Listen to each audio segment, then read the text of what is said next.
estamos nós, direto do Kennedy Space Center, em Cabo Canaveral. Que nem disse o Dum, eu não gostei. Você para de filmar essa parte, tá? Mal eu vou pra lá, vai pra cá. Tá bom. Eu quero filmar a placa, mãe. Kennedy Space, pronto, pra mostrar para as pessoas que eu não tô mentindo. Pra você não tá mentindo, eu tenho que filmar você junto. Aqui, onde brinca. Olha o foguete ali, ó. Onde brincadeirinha? De brincadeirinha, mãe. Sei, né? Ver se eu consigo arrumar um pra mandar minha mãe pro espaço. Verdade, olha lá. Barulho do lado esquerdo.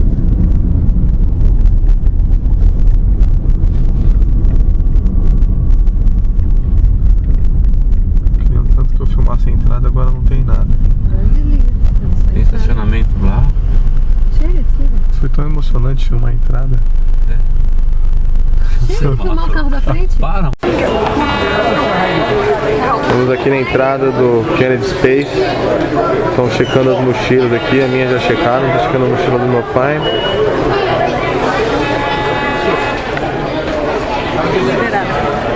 Foi liberado. I think we're going to hit the IMAX first because it's showing well. It shows like 45 minutes. So we better get going out the way.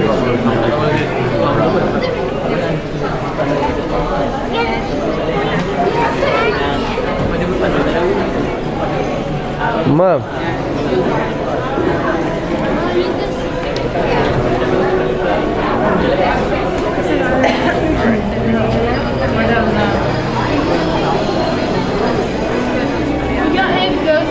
Inglês pra você beber, tá bom? A gente fica com o português.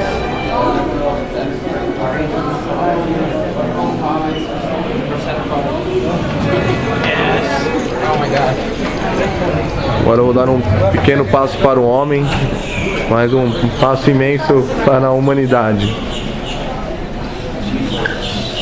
Estamos na NASA.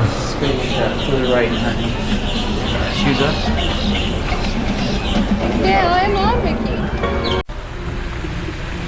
Aqui nós estamos no Jardim dos Foguetes, onde tem uns foguetes em tamanho real. Não sei se eles são de verdade ou se são imitações, mas eles são em tamanho real, muito grandes foguetes. Muito grande.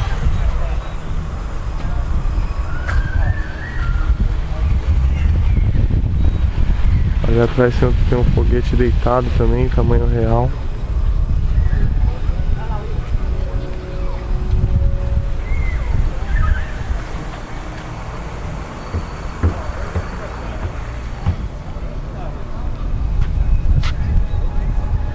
Mais foguetes.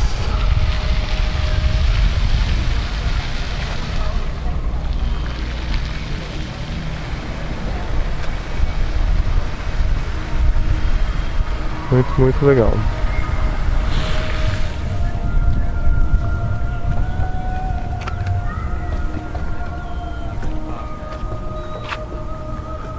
Encontrei um alienígena gordinho. Tá tentando voltar pra casa. Tá dando tchau aqui pra terra. Tchau.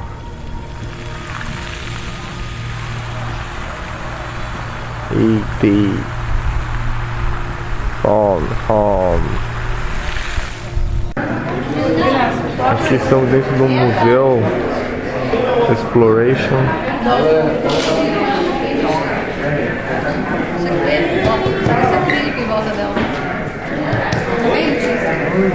Que é uma cápsula espacial.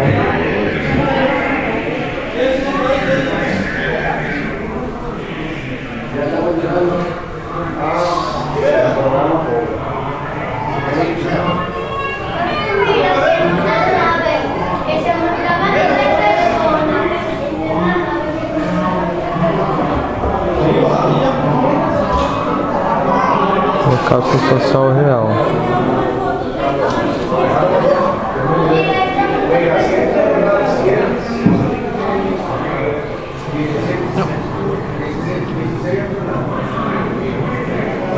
Olha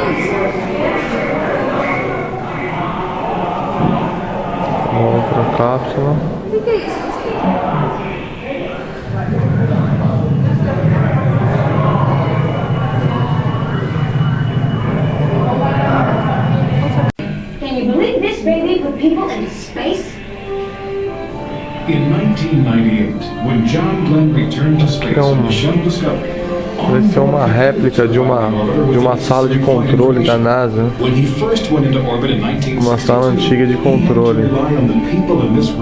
To provide him with all the flight information he needed for a safe and successful mission. And that's the way it was. No, Robin. This is the way it was.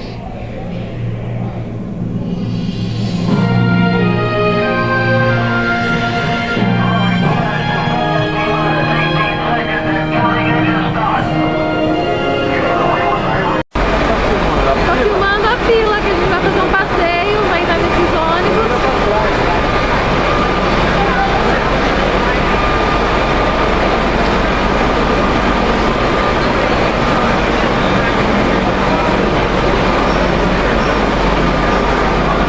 Estão animados para fazer um passeio?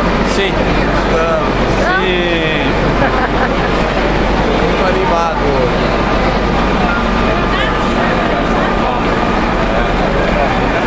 Olha quanta gente mesmo.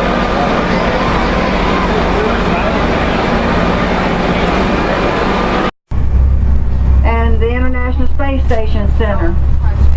I hope you'll have a great tour. We have a few videos to watch on the way. I hope you'll enjoy. Estamos saindo aqui para o tour dentro do Kennedy Space Center.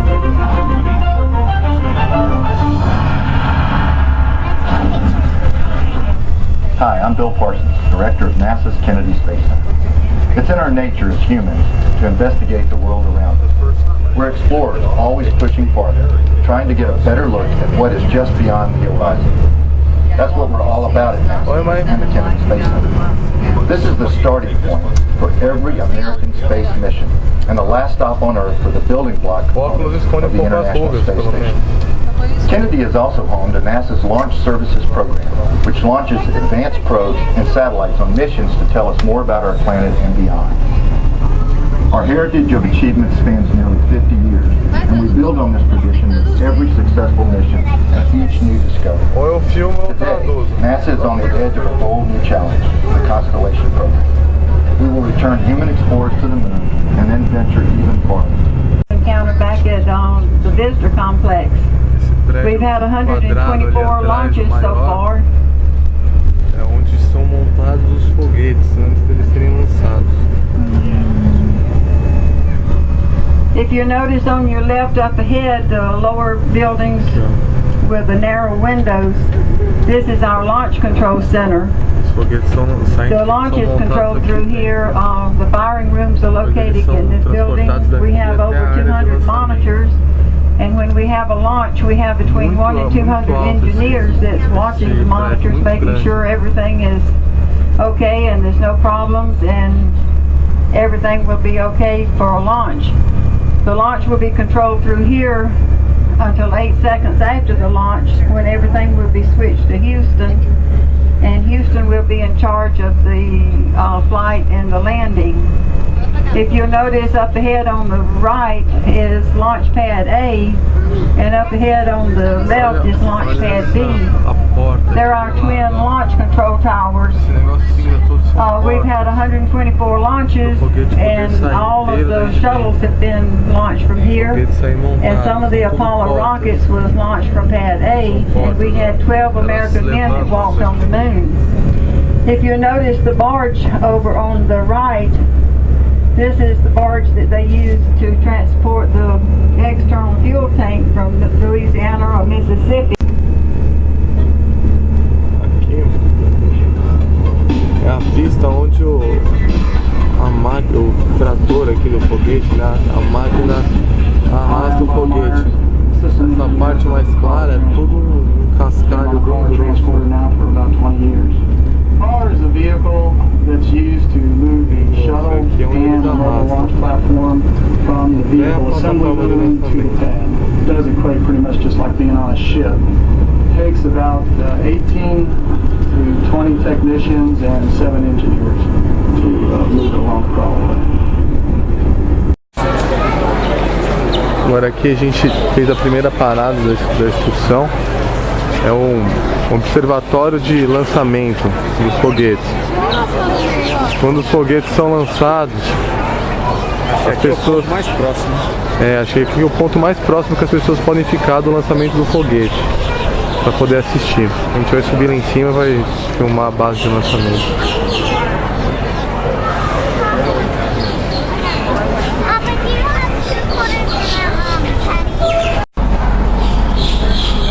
Isso aqui é a turbina de um avião. De um foguete. Tô estúpida. Ah, o Tito subindo ali.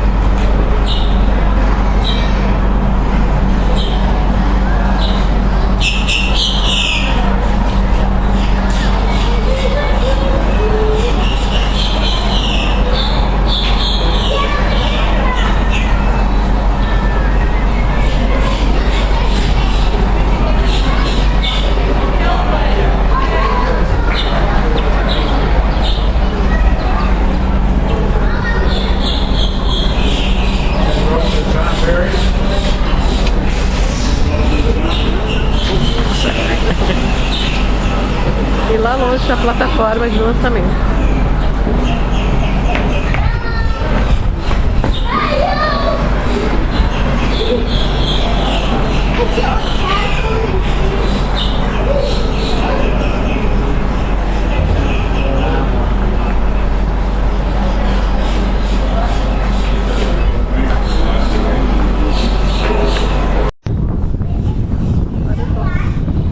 Aqui é outra plataforma de lançamento. Olha aqui, Cícero, olha bem essa aqui, ó.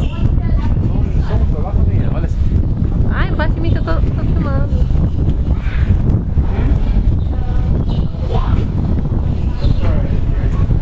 Tá vendo?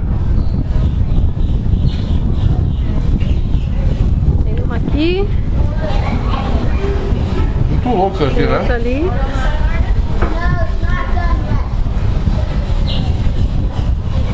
Tem o Aquelas Tito bolinhas aqui. brancas são tanques de oxigênio. E o Tinho? Comendo, pra variar. Do lado esquerdo, aquela bolinha branca do lado esquerdo é um tanque de oxigênio. A do lado direito é um tanque de hidrogênio.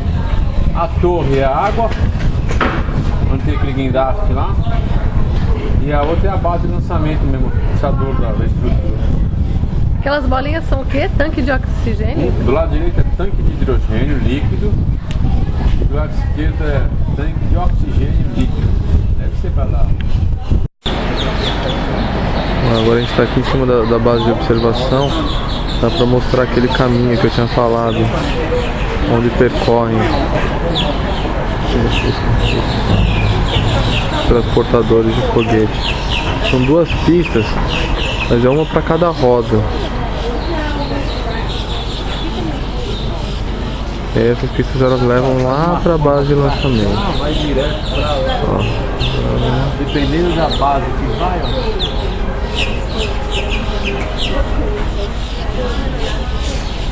Demora 8 horas pra fazer esse percurso?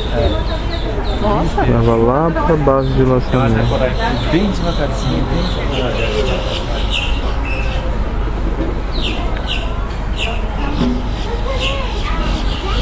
Tem outras bases para cá.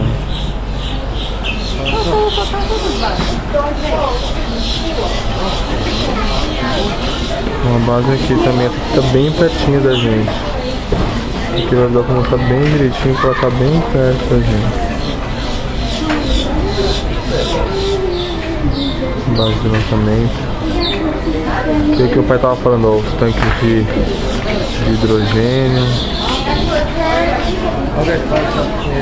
Já filmei isso aqui.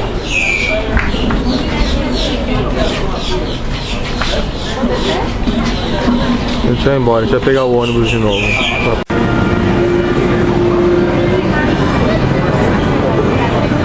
Agora a gente está aqui no centro Apolo Saturno.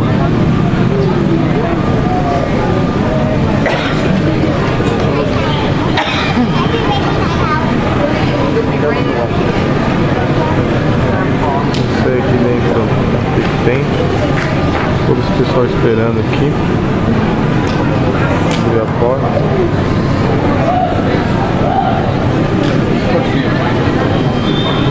Quando que abriu, tem uma coisa sem lá dentro.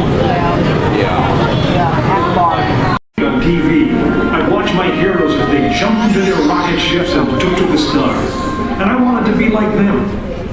They had courage, imagination, and no problem ever stood in their way for long. You know, in the end, when we actually did send men into space, it turned out that those were exactly the qualities it took.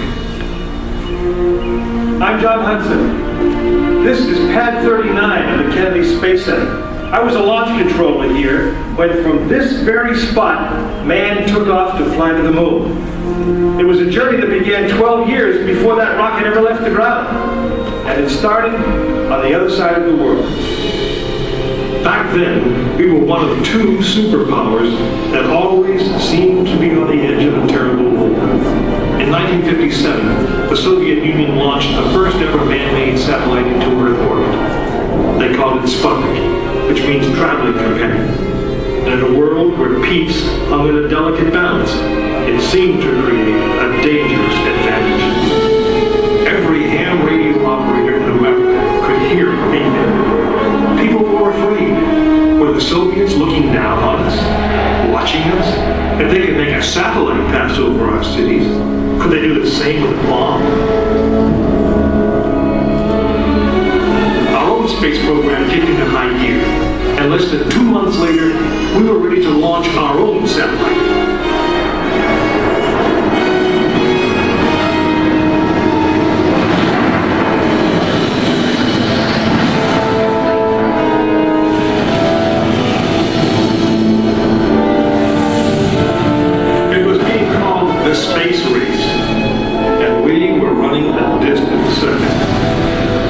In 1961, we fell even further behind. Soviet cosmonaut Yuri Gagarin became the first man into space, circling the world in just 89 minutes. We had our own astronauts, and they were eager and ready to take the big ride. But our manned space program couldn't seem to get off the ground. We stuck with it, and on May 5th, 1961, things finally started going right. Astronaut Alan Shepard took his ship Freedom 7 6.5 miles into space. America had its first space hero. Just a few days later, our space program received a new challenge. But this one did not come from the Soviet Union. It came from our young president. In one inspiring moment, he changed the mission from one based in fear of the present to one of hope for the future. But why, some say, the moon? Why choose this as our goal?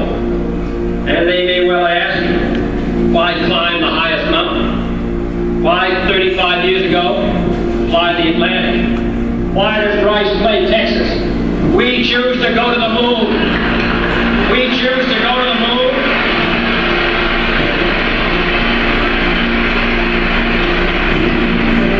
We choose to go to the moon in this decade and do the other thing. Not because they are easy, but because they are hard. We hadn't been more than 16 minutes into space, and now we were going to the moon. We would have to design a rocket the size of a 36-story office building, put it together with the precision of a microscope, and accelerate it to the speed of a bullet. Then we would have to guide it to a moving target 250,000 miles away. Many people thought it was an impossible dream, but 400,000 of us set about making that dream a reality. It would be the longest, most hazardous voyage that any man had dared to attempt. But step by step, mission by mission, we orbited the Earth, perfecting the skills and technologies we would need on this incredible journey. Our astronauts practiced maneuvering, docking, and the 1,000 other tasks that would comprise the moon mission. We created new alloys, lighter and stronger than anything seen before. We designed communication systems that would be reliable over the vast distances. And behind it all, we tried to perfect the rocket that would be powerful enough to punch out of Earth orbit and take us to the moon.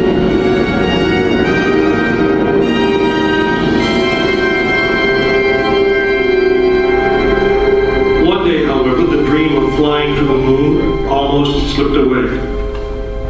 It was January 27th, 1967. Astronauts Virgil Gus Grissom, Edward White, Roger Chaffee were on board Apollo 1 for a plugs-out test, a full-scale dress rehearsal for the actual launch. Suddenly it happened. There was a fire in the capsule. 3 men, whose lives had been in our hands, were lost. Surely the opening business of space promised high costs and hardships as well as high reward. But this country of the United States was not built by those who waited and rested and wished to look behind them. After Apollo 1, some thought we'd failed and that the moon was out of our reach. But we owed it to those men to learn from their sacrifice and to carry on. We started taking the Apollo vehicle apart piece by piece. Was the design flawed? Had safety been compromised? Tough questions. And we spent 1.5 years redesigning the spacecraft so that no astronaut's life would ever be at risk because we overlooked something or because we could have done something better. A moon rocket is 91% high explosive, and it goes into the most unforgiving, hazardous environment there is. We could never make it risk-free, and the men who flew them knew that. We didn't send men into space again until Apollo 7 orbited the Earth testing some of the new design. When everything worked perfectly, the decision was made. The next mission would travel to the moon. It was mankind's destiny to leave the shores of our planet behind and strike out across the vast ocean of space. In the great span of our history, now was the time that we could. Now was the time that we would. We stood on the eve of the longest, most dangerous journey that any man had ever undertaken. And it would be taken by Frank Borman, James Lovell, and William Anders, the crew of Apollo 8. Through those doors, you'll find the firing room, launch control, just as it was on December 21st, 1968. Vamos lá então. Vamos ver o que a gente vai achar ali. Aqui, acredito eu, seja uma recriação da sala de lançamento da Apollo 11. Acho que eles vão recriar o lançamento da Apollo 11 aqui.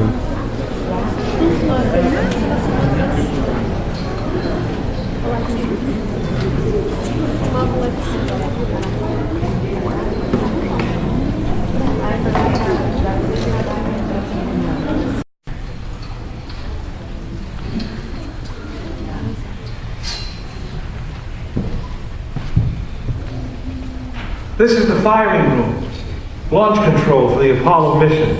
This is not a mock-up. These are the very consoles we sat at when men first took off to fly to the moon. The tragedy of Apollo 1 had put us 1.5 years behind. We were making up for it in one big leap, and we were doing it with a rocket that no man had ever flown before.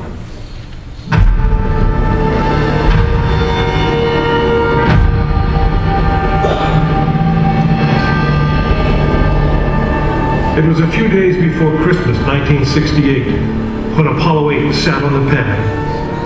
She was the first of a new kind, a moon rocket. This was the Phoenix, risen from the ashes of Apollo 1. The first Apollo crew did not die in vain. This was to be their testament.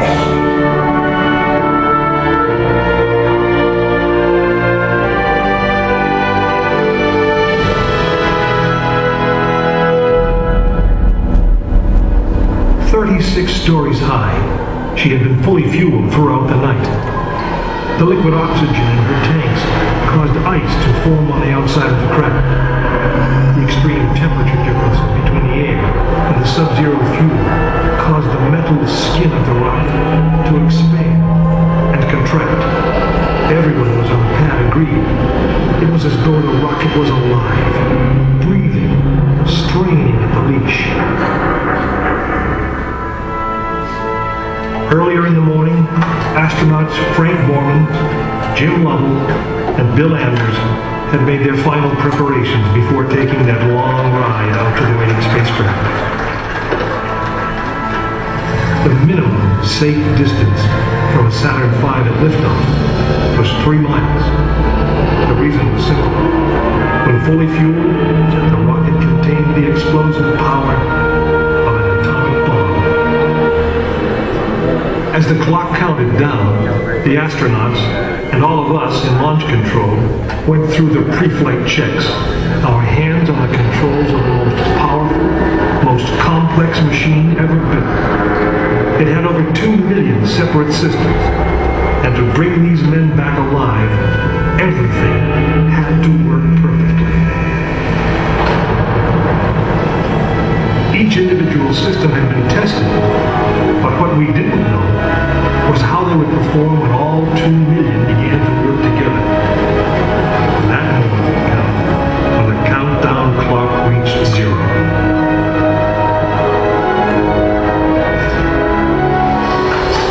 If a maneuvering thruster failed, if communications broke down, if navigation was off by 1 degree, if any piece of the miles of wiring, circuits, relays, or valves was defective, Frank Borman, Jim Lovell, and Bill Anders would pay with their lives. As they sat, waiting for launch on that chill December morning, these 3 astronauts were back to what they had always been, test pilots.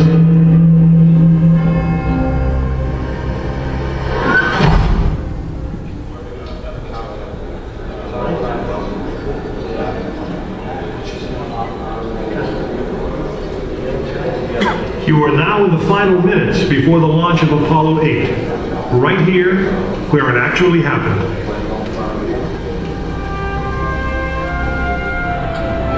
Mankind is about to leave his planet behind and journey to another. It is one of those rare moments when history is not being made, destiny is being embraced.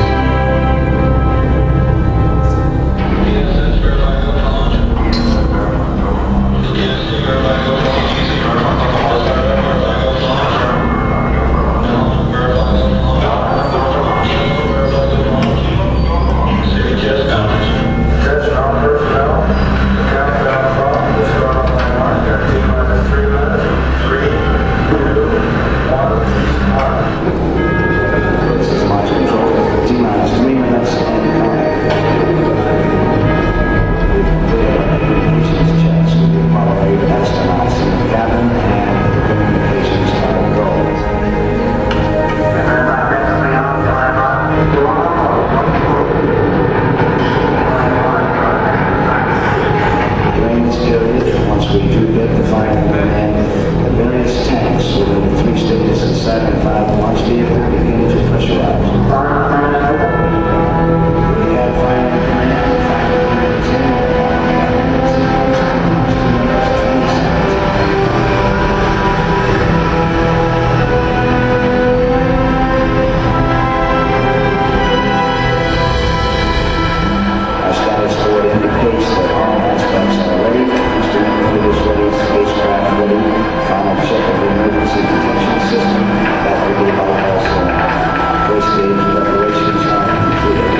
successfully orbited the moon, and the astronauts returned safely to the Earth.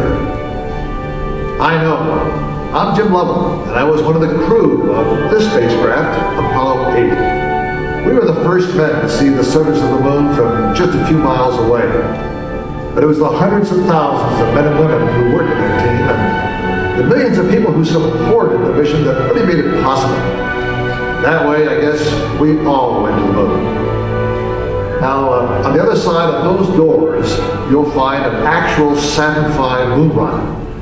It's still the most powerful, the most complex machine ever built. And I guess it's the only one that could take you to another planet. I actually got to fly one on a second flight to the moon called Apollo 13. But that's another story. Ladies and gentlemen. E aqui a gente tem um foguete. Olha o tamanho das turbinas do foguete.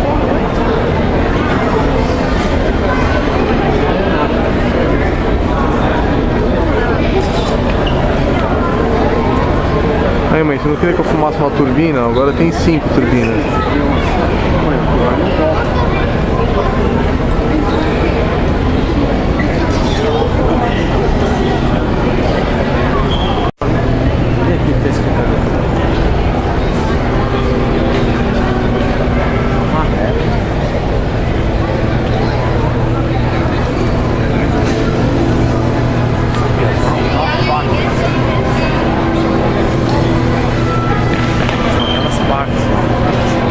Que é onde ele solta, né? Ó.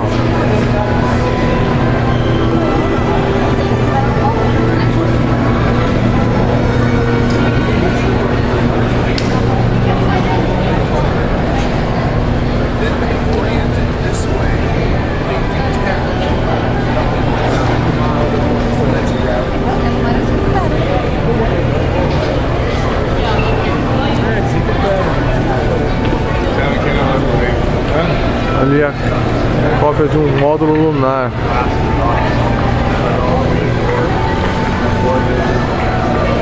Aquele módulo que desceu na Lua.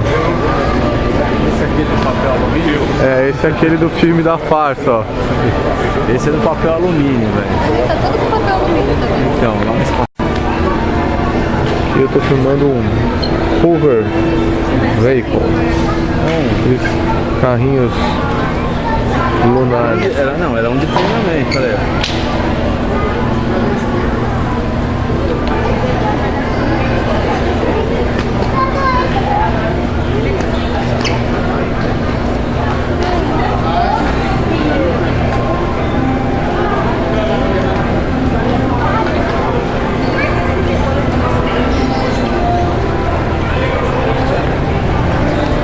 Alumínio, silver tape. Até o MacGyver fazia essas naves com papel alumínio e silver tape.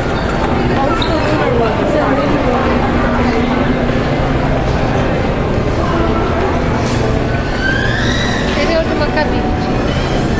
Interior de uma cabine espacial. Móvel? Sim,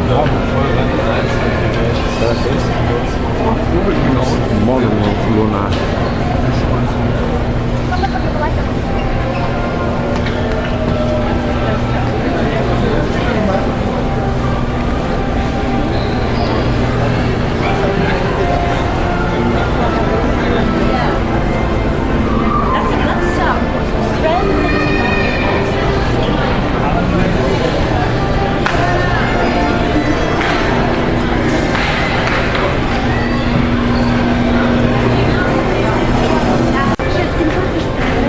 Aqui a gente está no Touch the Moon, um pedacinho da lua que fica ali que as pessoas podem colocar a mão. A minha mãe tá louca que eu filme ela colocando a mão na lua. Pronto, mãe, agora eu tô filmando. Olha aqui pra mim. Então vai, um momento. Pronto. Toca na lua, Tinho. Vai, agora.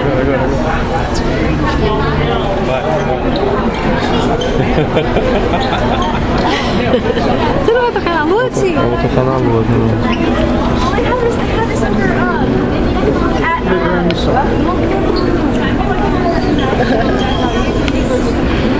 É bem lisinho. Bem lisinho. Meu pai nem quis tocar na lua. Hey, look. Tyler. Jump in the back. Ô pai, você não vai tocar na lua? Filhão, é que eu te falo que eu queria tocar agora? Uma loira americana de olho claro.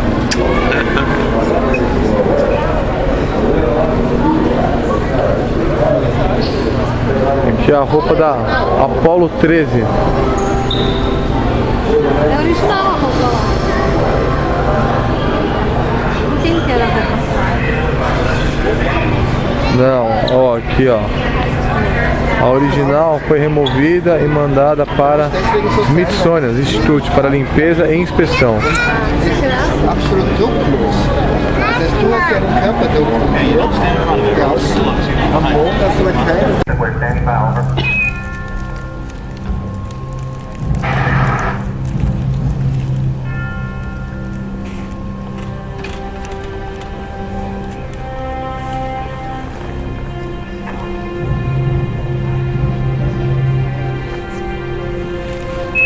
Houston, over. Houston, Columbia, read you loud and clear. How many? Bye, Mike. How did you go, over? Listen, baby, everything's going just swimmingly. Beautiful. Great. We're standing by for Tito. Okay, he's coming along. We copy out. You know, like I told us, we're off to a good start. Glad to go. AOS 11. Roger, AOS 11. Houston, Eagle, how do you read? Bye, Eagle, we're standing by for your burn report, over. Roger, the burn was on fire. As soon as the Eagle reappears, things begin to go wrong.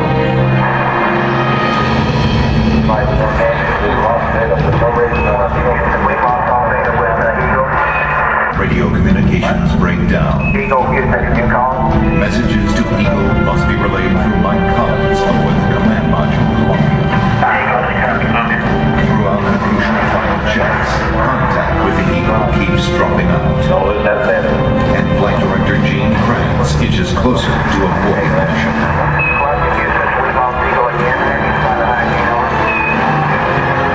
Hey, we got data back. Radar flight looks good. With the vital computer links temporarily holding, the moment of decision is now. Okay, all flight controllers, done a for landing. Retro. No, I don't know. No. Control. No. Telcom. No. GNC. No. Econ. No. Surgeon. No. Capcom, we're go for landing. Eagle gets it. You're go for landing. Over. I understand. Go for landing.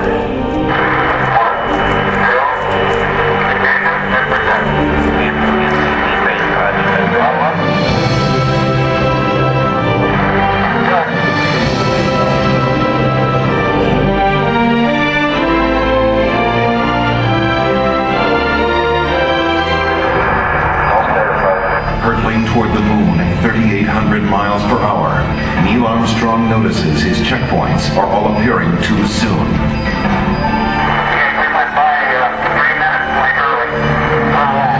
This means a serious navigation error. You think you're a little bit long downrange? At these speeds, 3 seconds long means missing the safe landing zone by 3 miles.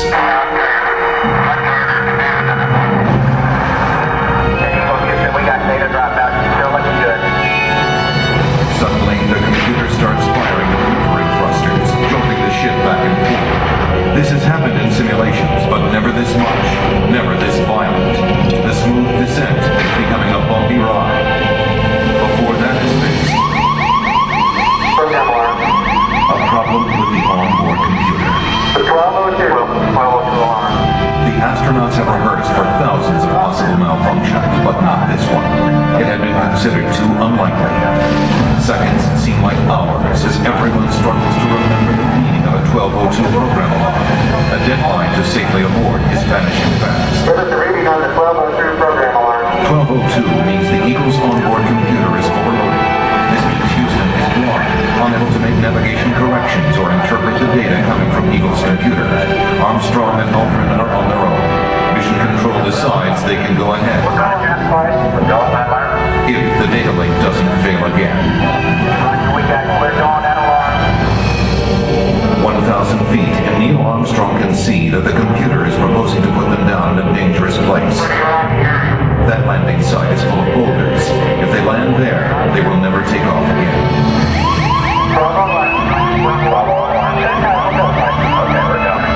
At 350 feet, Armstrong ignores his computer navigation and veers away from the rocky mountainside with no time to explain to Mission Control.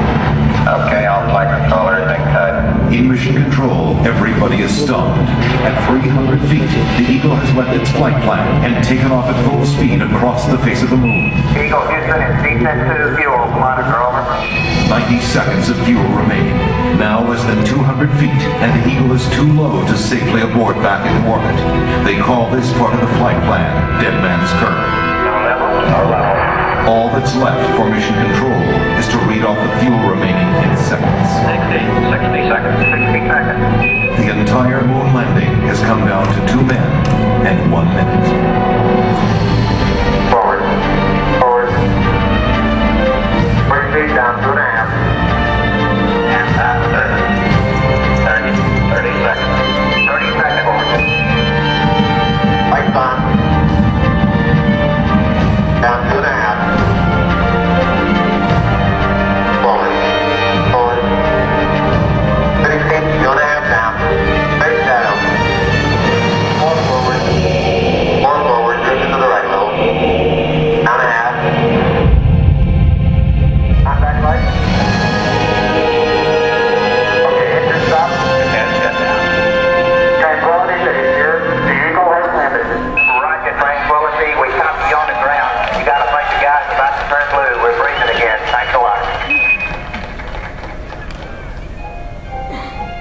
A short time later, history is made again.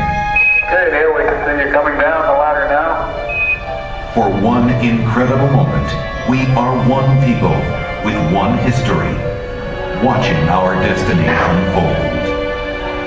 It's one small step for man, one giant leap for man.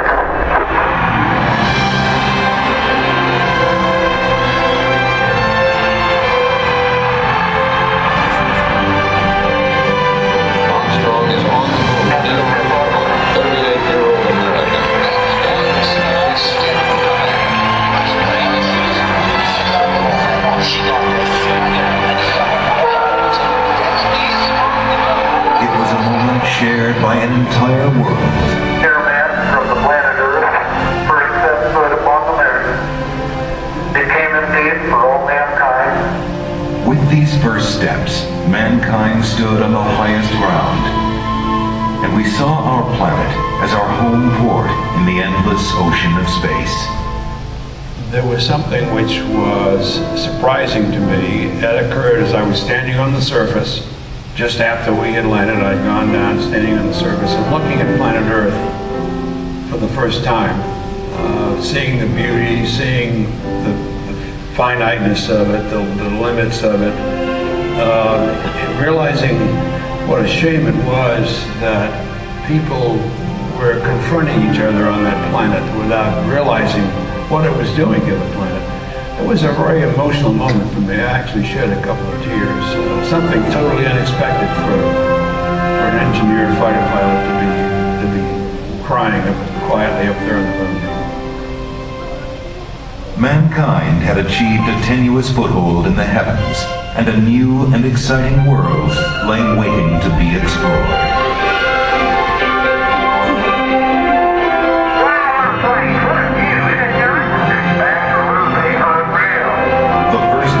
Stayed for only 1 day, but over the next 3.5 years, 5 more Apollo missions visited the moon, and with each one, we stayed longer, roamed further, and discovered more.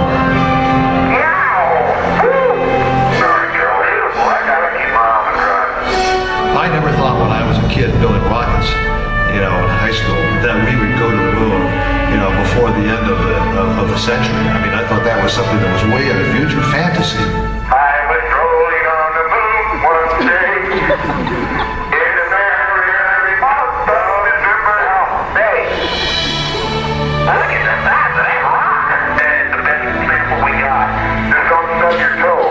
We have got to understand that as a people, we need to stretch. We need to reach beyond our grasp. We need to strive to do things that seem impossible, because in the accomplishment of them, we move society forward.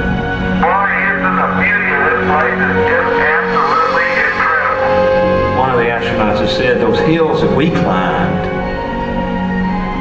give our children and grandchildren a different perspective, that they see the mountains that we couldn't see. And so what we consider impossible, they're dreaming about. 3, 2, 1. What a ride, what a ride. When I have a chance to talk to kids, I tell them, the first thing I tell them is to take the word impossible out of their vocabulary. Go to their teacher tomorrow morning and scratch it out of the dictionary. The word doesn't exist. If I can stand here and tell you that I lived on the moon, that I called the moon my home for 3 days, you tell me what is impossible in this day and age, much less in a generation that follows, much less into the 21st century. Nothing is impossible. I like exploring things, inventing. I would like to go up there, find out what's really up there. I would like to be an astronaut. I'd like to be on a shuttle. I want to build a shuttle. Design rockets. Payload specialist. I'd be a ground control officer. The thing that my mom can't understand is I'm terrified of heights, but I want to be an astronaut. There's so many things I'd love to do. I would explore, I'd look for everything. I would try to start a farm. Find alternate energy sources. You may be able to cure certain diseases. I want to go find Mars and dance on it. Play basketball, but you can still be short, because then you could like fly up in the air. Baseball would be awesome. Hit the ball, you get a home run every time. There are a lot of things that could benefit mankind that we, because of science, we simply cannot do on Earth. It's such a big universe, and it's kind of strange to think that just this one tiny planet was chosen to have life on it. I hear they're finding new planets or moons, and they're finding out more about how stars are working, and it makes me feel like it's trying to tell me something. What's it trying to tell you? That you belong up there with them. The Apollo program ended in December of 1972. Our journey into space is just beginning. I'm Neil Armstrong. The future of space travel is being written right now in the dreams and imaginations of a new generation. Perhaps that's the greatest legacy of Apollo. It shows our children and grandchildren that with courage, imagination, and the will to explore, no dream is impossible.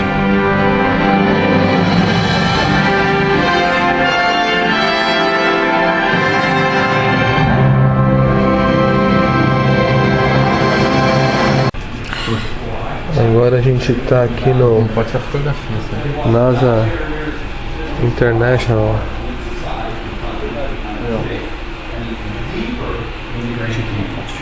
Não pode ter flash. Aqui são onde são feitos os módulos da estação espacial.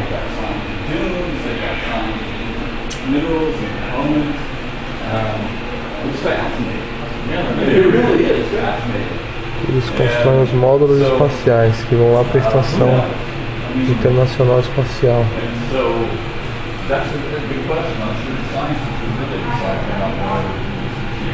Yeah, I'm just wondering because they found them in different places.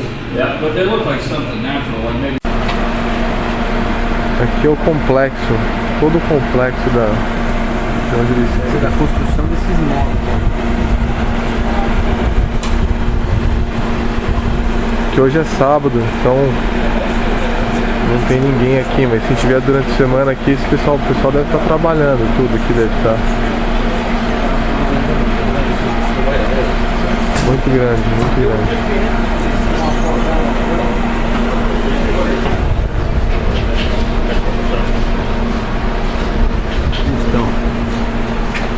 Estão gostando? Yes.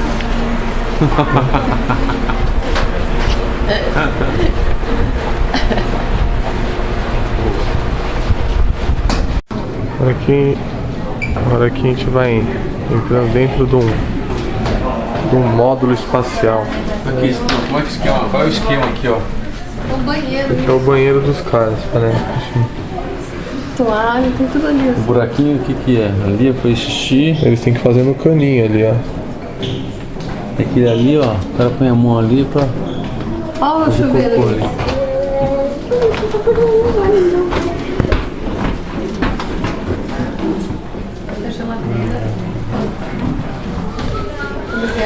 Chuveiro. Pra eles beberem, líquidos.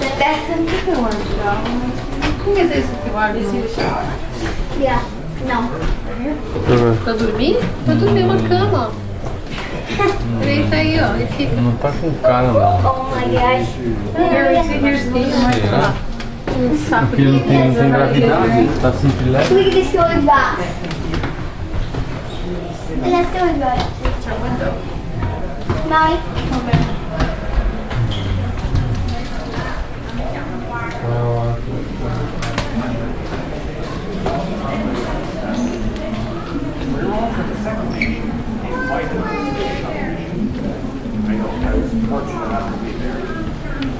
Without a doubt, to date, Canadarm has become the international icon of Canada and space. That is why today is crucial role in the largest cooperative nation in science and technology. Como será que era a visita aqui nos anos 70? Se tinha essa tecnologia. Os turistas vinham ver aqui.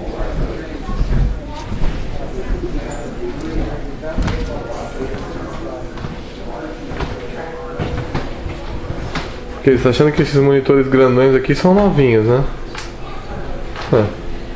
Tudo velho. Hoje deve ser tudo LCD lá no. A televisão é white. The International Space Station will provide a unique environment for research Aqui, ó, as plantinhas que eles fazem, né? which help determine the structure and function of proteins. Foi aí que o brasileiro levou as plantinhas lá para fazer. And research of particular diseases.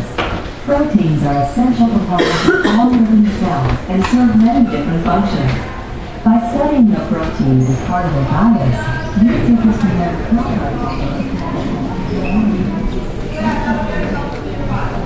Ó.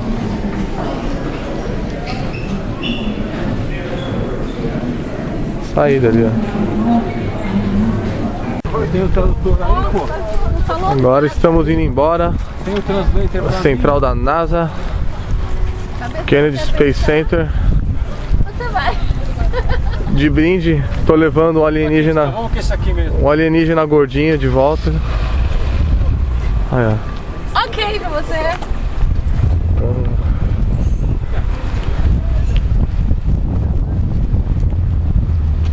Você gostou, pai? Tem que olhar. Você gostou? Did you like, mom? Oh, I like it. Very good. Very beautiful. Very special. Wonderful. Estamos perdidos. Cadê o carro? Já passamos o carro? Vai dizer que compara aquele carro? Não, a gente tá aqui, ó. A gente tava entre o 5 e o 7, perto da placa de saída. Onde estará o carro agora? Tá lá embaixo, ó.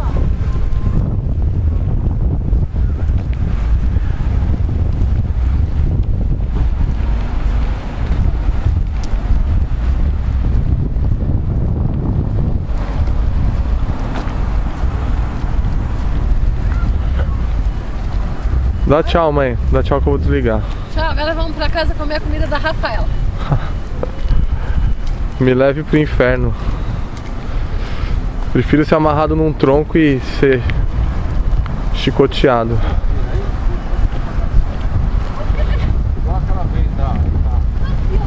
Okay, folks. Everyone say goodbye.